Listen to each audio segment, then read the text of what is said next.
Good morning. We have Wade Berzas with us today. Wade and I have been knowing each other since November 1st, 2021. Is that when it was? That's when we had our 90-minute meeting. I looked it up earlier. Doesn't seem like that long. No, it doesn't.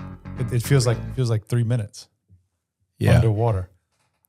Wade has had a significant impact on Pharma-Safe and my life personally. I consider him a close friend, a working companion, mutual mentors. We talk about more non-work stuff than work stuff when we get together. And I think it would be important for Wade to tell his story of how he got here and how Wade Berzas became the legend that he is. A legend. I don't know about a legend. Infamous, maybe. Infamous. An anti-legend. Potato, tomato, whatever you want to say. Well, first, Doug, it's a pleasure being here, man. I've been looking forward to this for quite a while. Like you said, I view you much more as a friend than a client or a work partner or whatever you want to call it. You've made a significant impact on my life. I appreciate that. Done some great work here at Pharma-Safe as well. But yeah, kind of how I ended up here. It's a crazy winding road, you know. And I rarely get a chance to truly tell the full story. And so I'm excited to get a chance to tell it. But you know, I was born into an entrepreneurial household. I didn't have much of a choice but to be an entrepreneur because my dad was. And so it's an interesting backstory for him. He was one of 9 kids. He was the middle son. There was 3 boys, 6 girls, and he was the middle. He's somewhere in the middle as well amongst the 9. And my grandfather worked 4 jobs. None of them were good jobs. They were all just hardworking blue-collar jobs. He was a TV repairman. He oftentimes had to trade, had to barter, you know, repairing somebody's TV for food or services for the house. He was a school bus driver. He was a farmer. And he was a police juror in Evangeline Parish. And so my dad grew up very poor. He always jokes they had the non-disposable diapers, if you will, the cloth diapers. Oh, yes. And once they got to a certain age, they didn't need them as diapers anymore. My grandmother would turn them into a bonnet, right? Oh, wow. But it was that upbringing, that hard work upbringing that influenced his work ethic so much and his drive, and he just wanted something different. And so he started his own business. It was a place called Mamu Patio Center. And he would do patio covers and sunrooms and screen rooms and stuff like that out of Mamu. And when I was 5, I went to work. 5? At 5, yeah. There's laws against that, you know. Well, do they? Are they? Because Stefan Berzas did not know that there were laws against child labor. In fact, his idea was that you had as many children as you needed to help you run the business, right?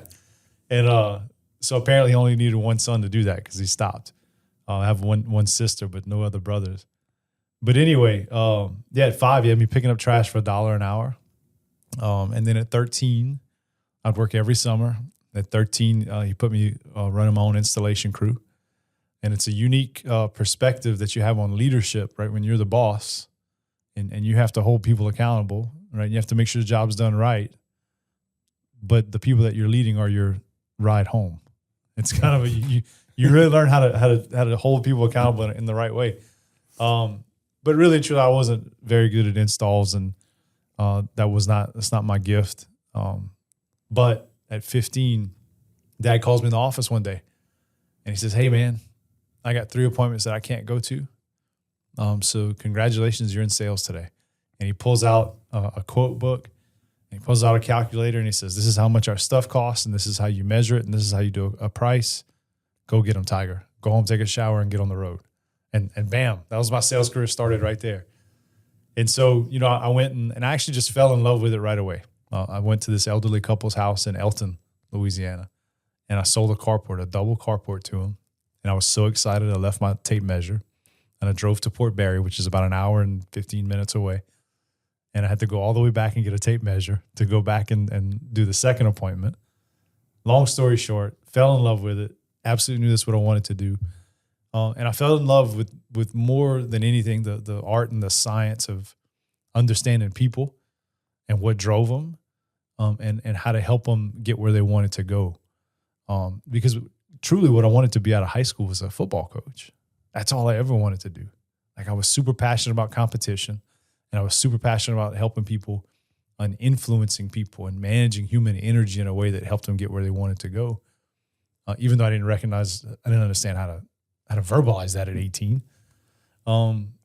But, talking to people and talking with my dad, I decided, well, there's not enough money in coaching. And so the best thing that I could find is that I'll just go be a salesperson. It's going to fill that void for me, And so off I went, built a sales career, worked my way up. I ended up working for Baker Hughes, a big Fortune 100 company, big oil and gas service company, I should say. And if I be honest, I love the work, really love the work, really love the people. Corporate America was not for me at all, Right. Because we did a lot of things that didn't have to make sense. Right. We did things because we had an unlimited supply of resources. We did things because Wall Street said we should do them. But that's not the world that I grew up in, right? In sports and in small business, everything that we do has to make sense. You win and lose every day. And so thankfully I got invited to come to work for a man named Von Crisp at Global Data Systems as a salesperson here in Lafayette. Then he eventually became their VP of sales. And look, I've told this story many times. I shared this story with you guys when we started. Global Data Systems is a great company. They've been around for a long time. They were making money, but it wasn't a lot of money. And everything that we did was hard, and it was a grind. And we had 150 employees, 40 million in revenue. But every time we did anything, it felt like it was the first time we ever did it. And we just grinded it out and pushed and pushed and pushed to the point where we, a lot of the leaders of the company were like, man, we just can't continue, right? We've tried everything. Nothing's working. This isn't going to work.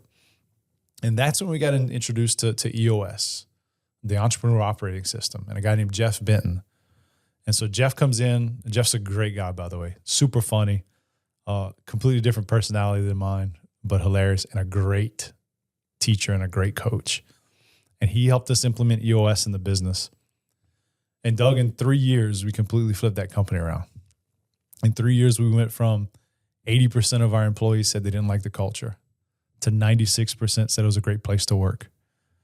We, in 3 years, went from barely profitable to best in class in our benchmark groups. And then the company just started to hum, and we just kept running that company. And so we did that for 7 years, right? And so we fast forward all the way. It's I'm going to give you December 27th of 2019. I'm going to tell you exactly where I was. So it's December 27th of 2019. We're about a week out. We had just finished up our company annual planning session. We had projected that 2020 was going to be a bumper year, right? We were going to have we were hyper growth for the company. All of the work that we had put in place was finally coming to fruition. This was going to be, although we had 7 great years, this was going to be the best year of them all. For me personally, I'm the vice president of sales at a $35, $40 million IT company. I have all these people that I'm getting to manage. I'm kind of, in a way, living part of my dream. I'm helping other people to succeed in their roles as salespeople. I have an amazing family. I got a beautiful wife. I got 6 kids. We have a house. I got the car, the horse, the fence. Like, I got Right. all the stuff, right? Life was pretty good for Wade at that time, right? I'd stuffed a brisket and stuck it in the fridge because my mom was coming over in 2 days, and we were going to celebrate a late Christmas with her. And so life was pretty good, and things were looking up, company-wise and personally.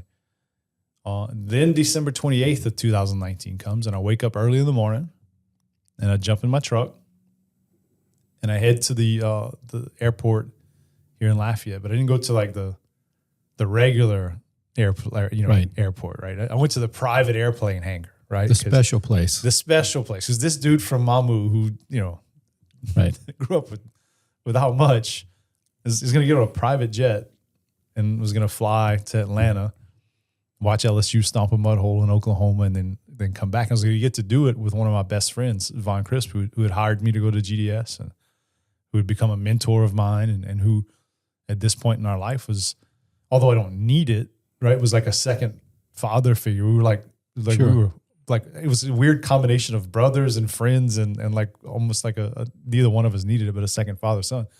My dad's great. Like I don't need another father figure, but, and so that's where we were going. And so life was pretty dang good. But as things do happen in life, you know, it rarely happens that we know adversity's coming. Because when you know adversity's coming, what do? You prepare for it. You prepare for it, you stop it. Yeah. Right? We do everything in our power to make sure that we don't put ourselves in bad situations. And that morning, there was no text message. There was no alert. There was no calendar invite. That plane took off, and 48 seconds later, it spiked into the ground and exploded into flames, and it killed everybody else on board except for me, including Vaughn, including GDS's visionary's wife and only son, including an amazing, beautiful ESPN reporter, including a friend of ours, Ian Biggs, who was the pilot. And then like in 48 seconds, everything changed. And there I was in the middle of a field fighting for my life, and everybody else was gone, you know? And so from that field, that's a whole different podcast, but made it to the hospital to help some amazing first responders and some real everyday heroes who helped to pull me out of that field. Went through the burn unit, and 52 days later, left the hospital and went back home. But meanwhile, while that's going on, the company has to figure out what they're going to do. You see, 3/5 of the leadership team had just vanished from the company overnight. Our operations leader was dead. The sales leader, myself, was in a coma, and the visionary just lost his entire family. And so that company should have failed in that situation. That company should never have survived by all worldly standards, right? But I believe by the grace of God and some absolute miracles that took place, I believe by the love and support of the community at large, the people who showed up to support my family and that company was unbelievable, Doug. But also the work that we had done to lay the foundation through EOS, where we built a culture of people who absolutely loved each other and would do anything to help each other. But also everybody kind of knew not only how to do the stuff that we were doing, but they also knew they'd become masters at solving problems as they came to them. And so while I'm in a coma, the company comes together and say, hey, what do we need to do to fill these voids? And they figure out where everything's got to go. They know what to do, and they get this stuff done, and they knock out quarter after quarter after quarter. And then, you know, I come back to work, and then COVID hits. And the company gets together, and they figure it out, and knock out quarter after quarter. And they got this big regulatory thing, and they figure that out, like just over and over and over again. They just kept on knocking out quarter after quarter after quarter. So it was this amazing recovery story. So to get to the point of how I ended up doing what I do today, this is probably the backstory that most people have never heard, because I rarely have time to share it. But you see, I told you about the feeling like sales was going to fill the void of coaching, right? It never really did, right? It never really did. I loved it, had a successful career, but there was always a hole in my life. I never could fill it. And so you look at it, and I'm 10 years with the company, and I show up every day, and my best friend's office is empty across from mine, and it just got really hard to go back to work every day. And then I just kept feeling this pull to do something in coaching. And it was actually my wife who kept telling me, hey, why don't you go do that EOS thing, right? Why don't you go show people how y'all did what you did? And so the final straw on the camel's back was I was listening to a podcast with Tony Robichaux, and he talked about how he almost became a sales manager instead of a coach. So I want you to think about the difference, right? Tony Robichaux is not only a legend here in Lafayette, he's not a legend in Louisiana, he's a legend nationwide. for his authentic male leadership and the way that he led the baseball program. And he Right. impacted college baseball across the country, right? And that almost didn't happen because he was given a gift and he put his feet where his gift were, and the money and the fame and all that other stuff followed. And I kind of took a different path with my life. And so as I'm sitting here and it's miserable and I'm trying to figure out what to do, that calling hit me pretty hard. And so I started looking at EOS, and this is actually for the first time in my life, the first time that I get to truly be that coach and I get to take that gift that I believe was breathed into me and take it and show other people how to not only build a company that's ready to persevere through ups and downs, but also how to thrive and succeed and get where they want to go and take ownership of their actual business lives. Because I watched my dad for so long. He would wake up 3 or 4 in the morning and he'd run his little ink dot printer and yeah. And he'd wake us all up and he'd come home. So I learned how to cook when I was about 11 or 12 years old because he didn't make it home one day in time to cook supper and we were hungry. And so I cooked our rice and gravy for the first time, right? I didn't want that for my life. And I didn't think that anybody else who became an entrepreneur for freedom and independence should have to deal with that either, right? And so that's the super long story, but went and made a phone call, did some more research into EOS and dove right into it, and it's been a blessing ever since. That's a great story. It's so many, I guess, turns and twists that we could go down, but it's a beautiful story of what y'all did in the company, allowed the company survive beyond the key players that were there because everybody else knew how to run the company. And it's similar to what we've experienced here, minus the tragedy, but we're a much different company than we were before. Now, due to market conditions, we haven't grown through the roof.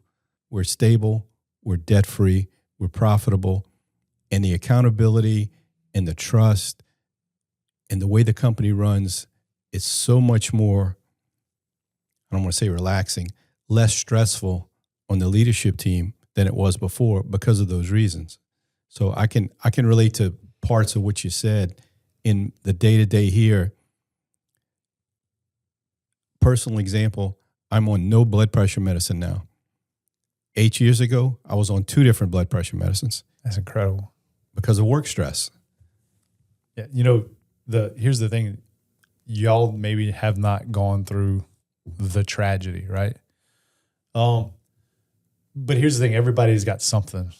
Adversity strikes us all, and we're all forced to go through things that are harder than we think we should have to go through. So no, your adversity and your tragedy didn't play out on national TV and all that stuff. But here's the thing I tell people about perseverance, right? Because your company is a testament. Pharma-Safe is a testament to perseverance, innovation and perseverance on both sides, right? So you guys had the vision to understand during the pandemic how to bend the company and innovate within the company to go and provide a service that was critical at the time, to truly help the company go through something that was unforeseen that we'd never seen in the history of our lives, right? Right. And certainly not in the modern world. And you guys figured out how to get through that. But at the same time, your core business, oil and gas industry, is going through some economic ups and downs, and we've been dealing with it for a long time. But y'all have figured out how to persevere through that. And the thing about perseverance is this. People often look for perseverance to be this big, dramatic, cinematically awe-inspiring thing, right? They want to see Die Hard with a vengeance. Yeah. They want to see the man walking out of the flames, right? Yeah. They want to see throwing the cigarette back and not looking back as it blows up. Exactly, yeah. Right? They want to see the lone survivor, right? And Marcus Luttrell, and going through it. But here's the thing about perseverance. Perseverance is rarely dramatic. People persevere around us all day, every day. And in fact, I would say that true perseverance is simply having the accountability and discipline to take that next small step towards where you're going, right? And that's what we do with traction, right? We build accountability and discipline in a company so that you're always doing the next small thing that takes you closer to where you ultimately want to be. there are companies out there that are overnight successes, and they have this magic thing, and they have this dynamic leader, and they got this amazing product, and they hit the market just at the right time, and they explode overnight, and they just become a sensation. But for the 99% of us, that's not how it works. It's not going to be explosions and fireworks. It's going to be that one small step towards where you want to go. And I had the privilege and the pleasure of seeing you guys take each one of those small steps. And you're right, from the first time that we ever met at that apartment complex at our first ever Focus Day session until the last session that we ever had together, it was a completely unrecognizable company. Like you guys had shifted and molded and become so much calmer than you were when we first met. Yeah, one thing I can say, that there's a lot of people that probably look at EOS and they consider it.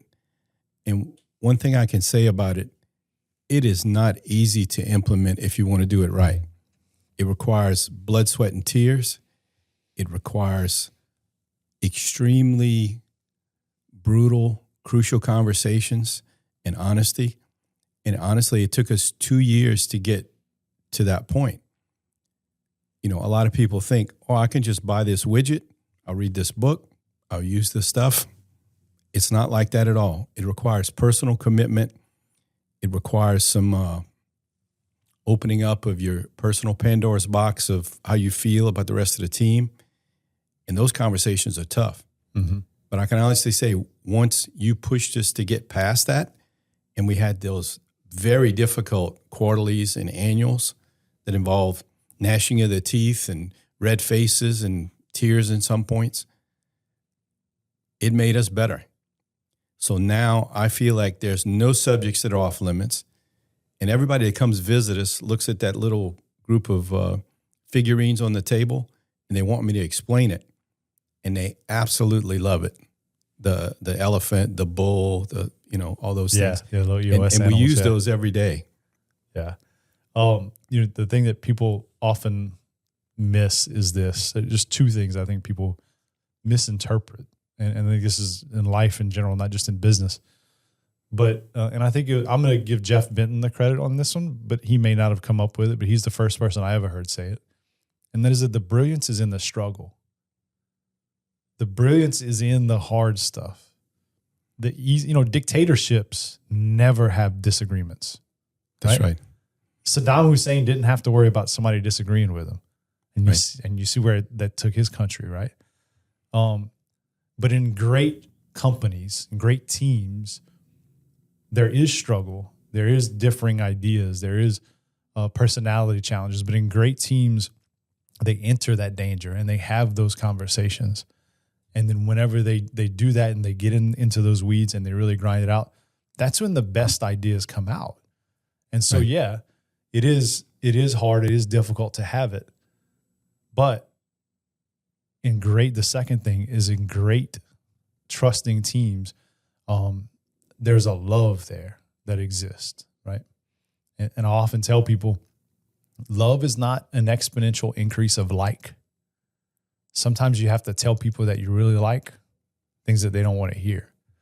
Right. And when I see teams that truly love each other enough to be open and honest and vulnerable and address those fears that they have and address those areas that they're holding back on, that's when they make those quantum leaps forward, because it's not, this is a Pat Lencioni quote. It's not strategy. It's not technique.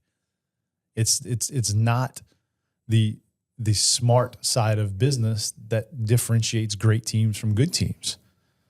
Good teams become great teams when they focus on becoming a healthy team where everything is on the table, everything is open, and the team can really go there.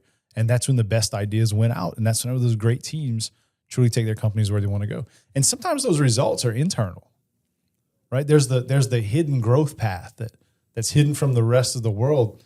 You can grow internally and you could be truly building something magnificent and great and special, but you're not on the Forbes magazine cover. You're not at the top of the Wall Street stock market ticker.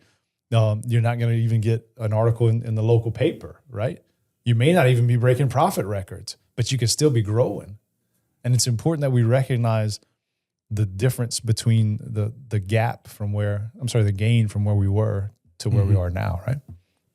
Yeah, one of the reasons I wanted to talk to you is that I had 3 meetings recently with strategic partners, which we call our signature clients.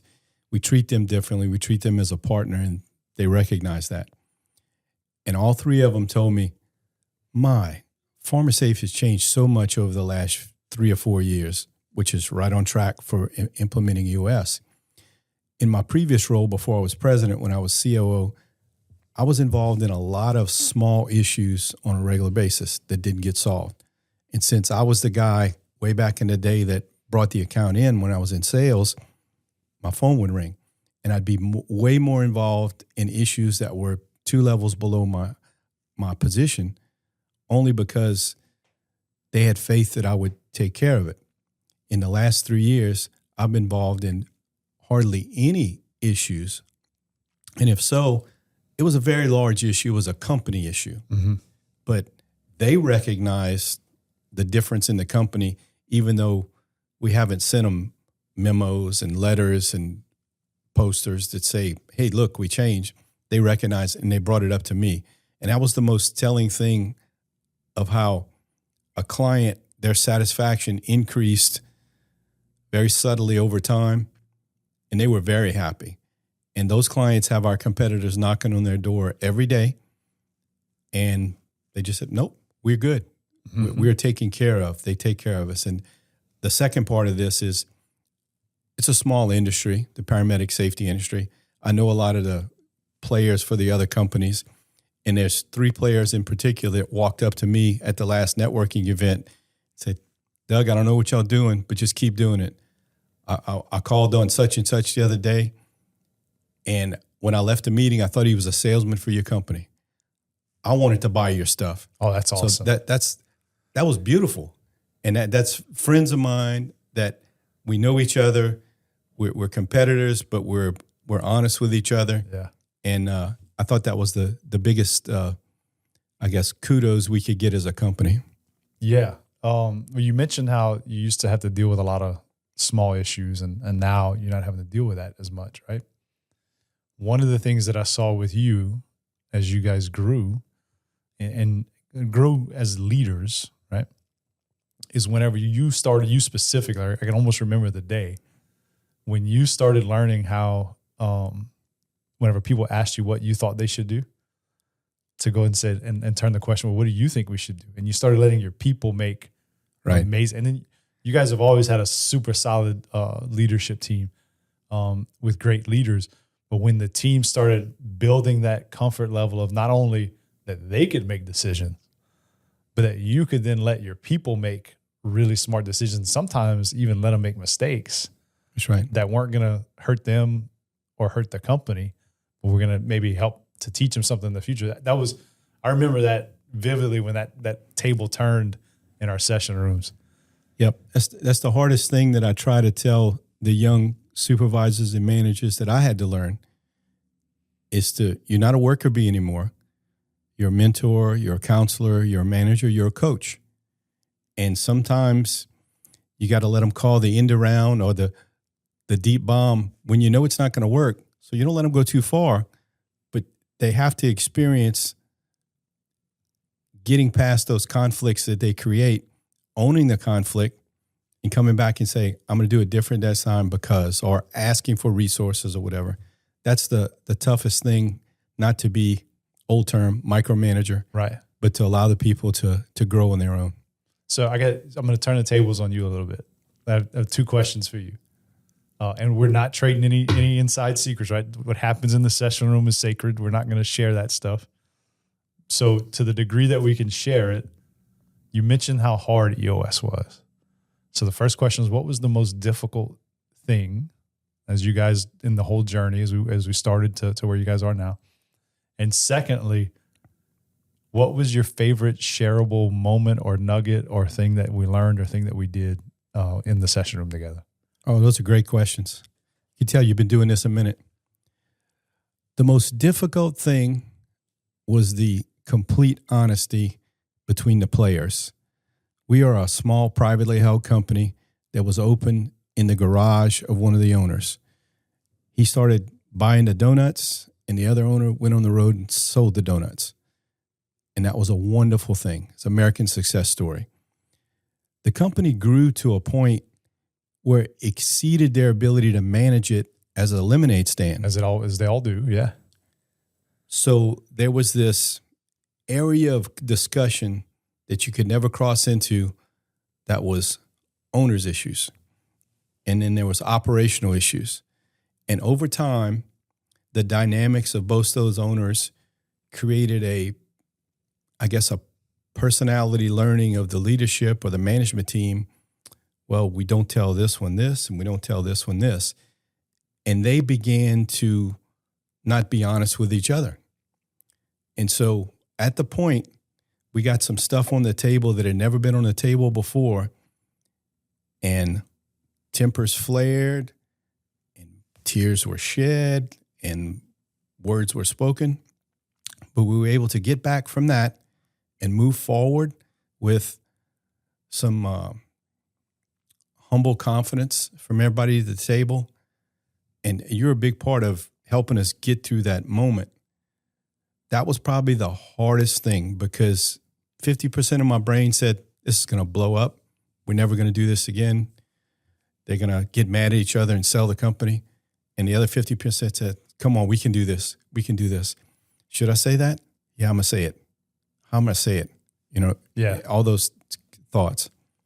So, and what was the second question? Well, I just wanted to clarify too, nobody was lying to each other, right? Not at all. There's a difference between lying. It was just a matter of, we can't talk about that. Yeah, we weren't vulnerable enough, or it was the hidden things. I think it was the honesty. Politics, whatever. Yeah, I call it the corporate honesty of being able to talk about this thing that affects the company that's in a sealed file from a court. You know what I mean?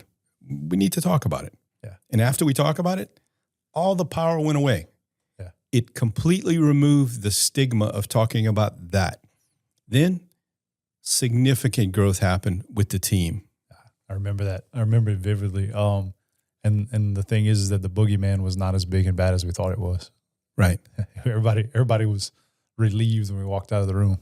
I remember the shareable moment. We had a pinch hitter on the team named Dwayne Meisner. Yeah. Dwayne had retired from Energy 21. He had been a customer for many years. He had worked for Kerr McGee, Ocean Energy, ton of experience. The sage, we called him. Yeah. He was the sage. The wise sage. Dwayne was on the leadership team, and he didn't talk a whole lot. He asked great questions, and he threw the first torpedo across the bow in regard to one taboo subject, and it didn't go over well at all.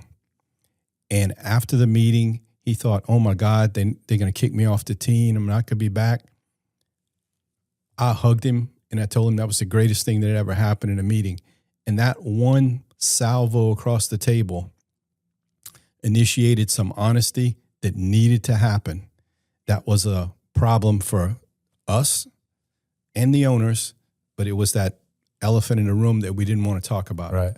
And so when he said what he said, I looked over at him. I said, oh, my goodness, this is going to go one way or the other. But I love that he said it. And I think that's probably the biggest catapult of the team in the 2 years. Yeah, and so here's the thing: you guys are not alone in that aspect of the business, right? So some teams are naturally more open and honest than others. It's a personality thing, oftentimes. But there's never been a team that I've ever worked with that didn't have elephants in the room, right? This big, huge thing that we all know is there. Right. We all know it's bothering somebody, if not everybody in the room, but nobody wants to talk about it. And sometimes it's easy to pick up. I can pick it up in the first session and say, oh, we're going to have to deal with that. And sometimes it takes time, and over time it develops, but everybody has them, right? Some people have sacred cows, things that they can never talk about. This person can never leave the company. That product can never be discontinued. That customer can never be told, like those sacred cows.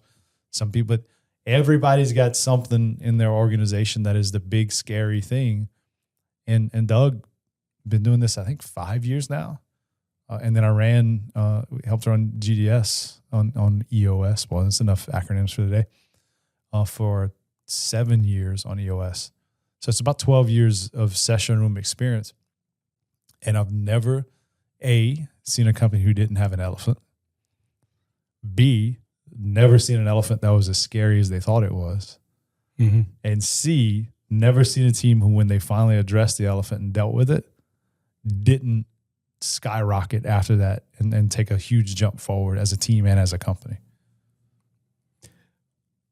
Changing gears, is there any change and shift that you've seen in the last 3 or 4 years in your client base in regard to how technology or the new workforce has changed the way they operate?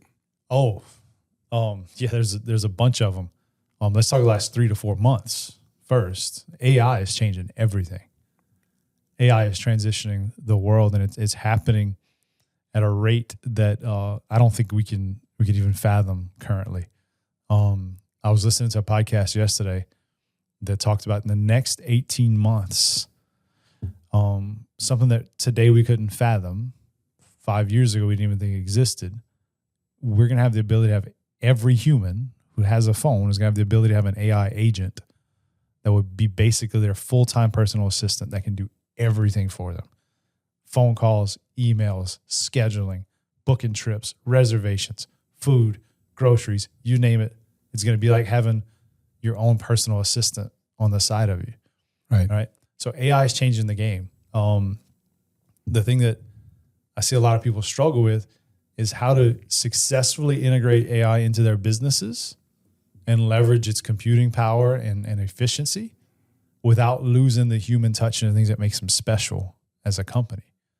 And so there are a lot of people who are doing that. The smart ones are the ones who are not burying their heads in the sand and pretending like it doesn't exist, because there are a lot of things that we can use AI for. Going back all the way back to when I was in college, the thought was that the computers are going to take all of our jobs, right? And so the companies who stick their head in the sand say, well, I don't want to lose all my people to computers. I want to keep the human touch.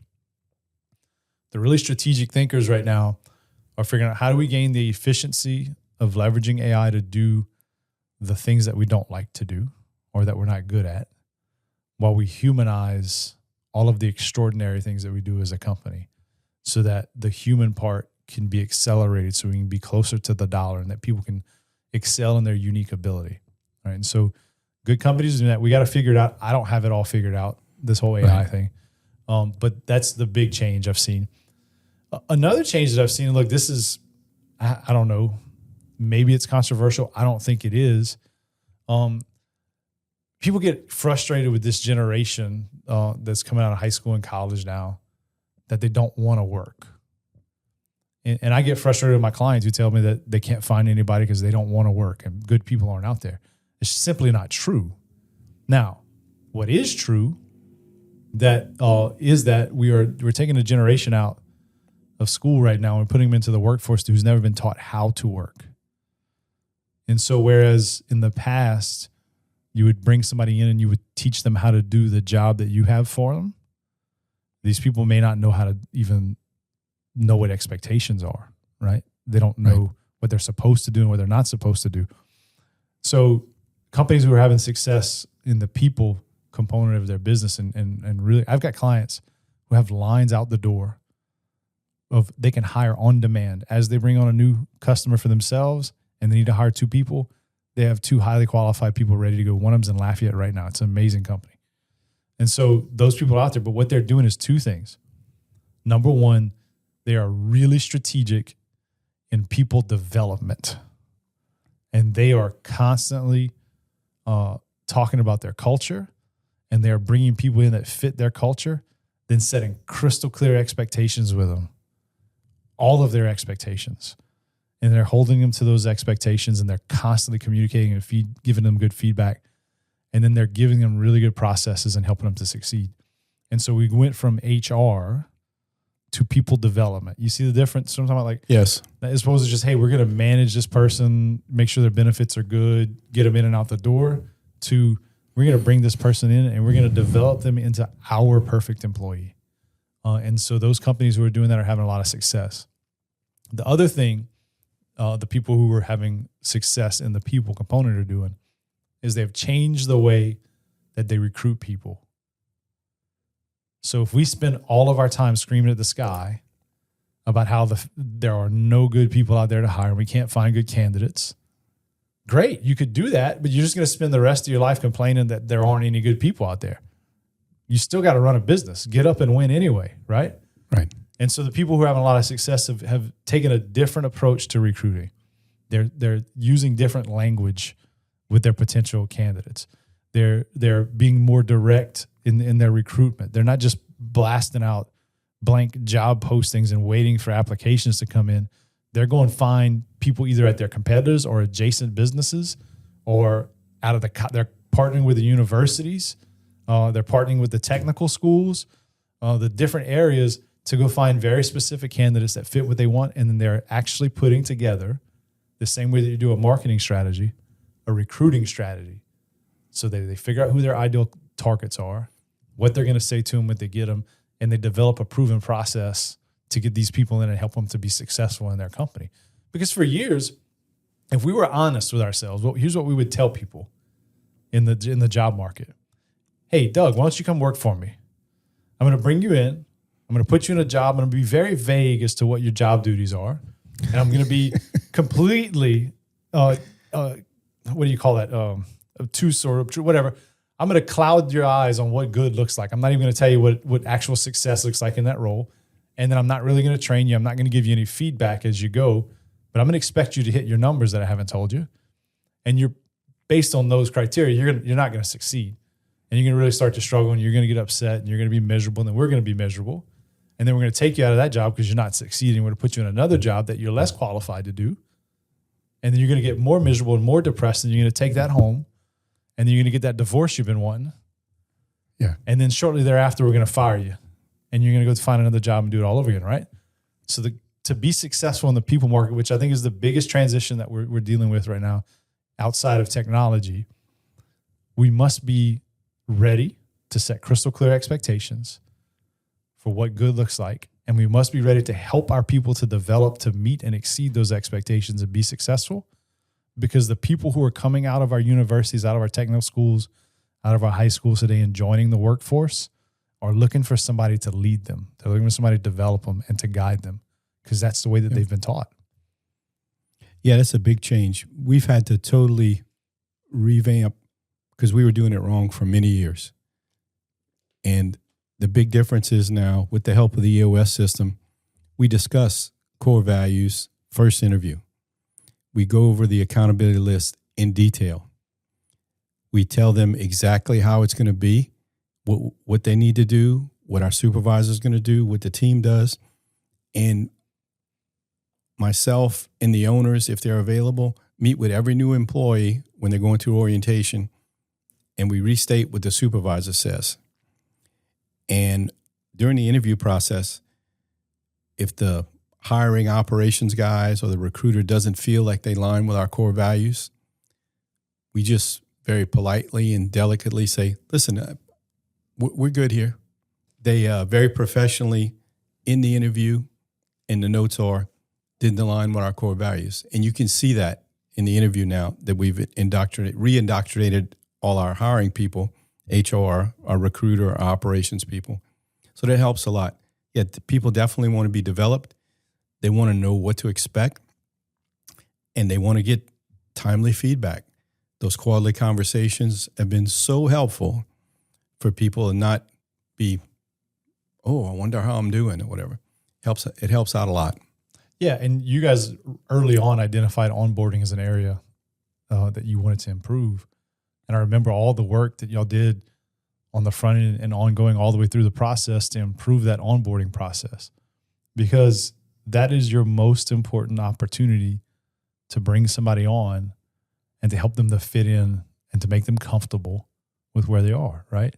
Yes. And so many companies, we just struggle because we're busy. It's not that nobody wants anybody to be successful.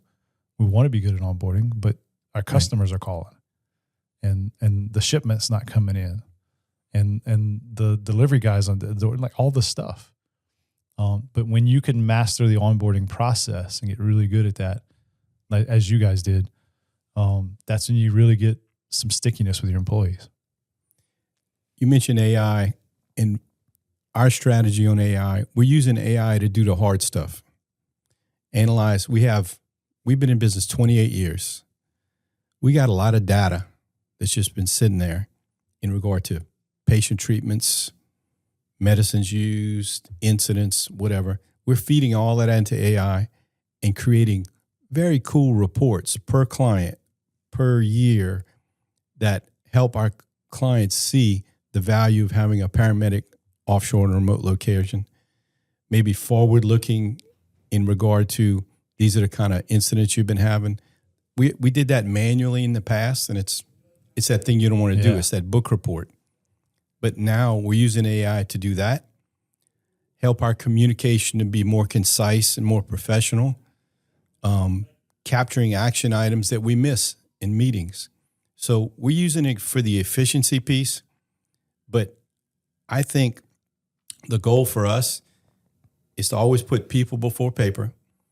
Let AI do the heavy lifting, be your thought partner, but that doesn't discount the fact that you got to have one-on-one conversations with your people, with your clients. So my hope, my goal, my dream is that it gives my operations team more time to deal with the employees, go visit the clients, because the only time you get that feedback that's right under the radar, it's not enough for them to call you, is when you go sit down in front of them, have a cup of coffee, have a 15-minute conversation, and say, oh, I'm glad you came by. Bob needs to do a better job of this. Yeah. And you take care of it. You've locked that client in because you knows you're responsive to his needs, and you're going to be a day-to-day value to the client. So that's how we're using AI. Yeah, and I view AI as similar to process, right? We spend a lot of time on core process in EOS. And one of the things we talk about in core process is you don't create SOPs, right? SOPs create drones where everybody has to just read step by step by step by step. And it does two things, right? It creates a drone or robot, and nobody wants to talk to a robot. But also people stick them on a shelf and they don't follow them. They collect dust. But when we use the 20-80 approach, where 20% of the steps get us 80% of the way there, and we capture the big stuff, what we do is we systemize the ordinary so that we can humanize the extraordinary. And AI, when used properly, can do the same thing. We systemize, we AI-atize the ordinary things that we just need to report on. But when you have a human who could analyze that report and determine what is actually happening there and provide true value to your clients in this case, that is whenever we master AI and process, for that matter. It's when we start to get the most value out of it. We need to put that on a shirt. Yeah, trademark. I got that one. I think Gino Wickman probably trademarked that one a long time ago. We'll add a word to it like boudin or something. Yeah, there you go. Yeah, systemize the ordinary, humanize the boudin. And then that's good. That may not work either. Well, Wade, I appreciate your time this morning. It means a lot to me that you sit down and talk to us. You are an integral part of why we are where we are today. So thank you very much. Doug, it's been an honor. I appreciate being here. I'm so excited. I see you guys rock sheet on the wall. You guys are doing the really good work. And y'all were always one of those teams that did the really good work, even when it was hard and it wasn't fun. And I really appreciate that. You guys are a case study. So thanks for having me. You're welcome.